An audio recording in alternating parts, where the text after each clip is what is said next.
Bienvenidos a la clase de espagnol del profe Condorcet. Aujourd'hui, les pronoms personnels. Tout d'abord, les pronoms personnels sujets. Comme vous le constatez, ce sont des pronoms, comme en français, qui vont se mettre devant le verbe conjugué. Attention toutefois aux accents sur tout et elle, et également le féminin pour la première et deuxième personne du pluriel. La particularité de l'espagnol, c'est que ces pronoms ne sont pas indispensables car chaque terminaison verbale est différente et indique une personne bien précise. Si on utilise le pronom tout de même, cela donne une valeur d'insistance, par exemple me llamo Carmen ou yo me llamo Carmen, c'est une différence au niveau de la traduction moi je m'appelle Carmen.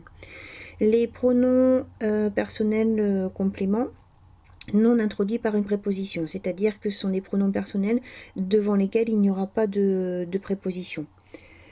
Les pronoms COD, COI, donc sont des compléments directs ou indirects, peuvent avoir une forme commune ou une forme différente suivant les personnes. Attention toutefois, lorsqu'on emploie deux pronoms, le pronom COI à la troisième personne sera automatiquement C, que ce soit au singulier ou au pluriel.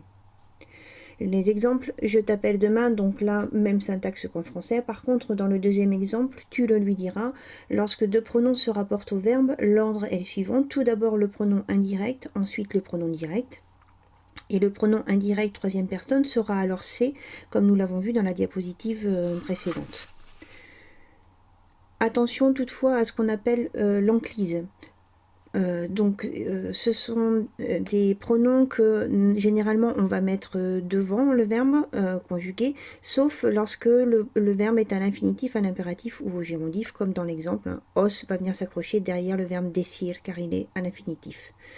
Les pronoms personnels compléments introduits par une préposition. Donc là vous avez un tableau avec les pronoms personnels. Donc soit singulier soit pluriel.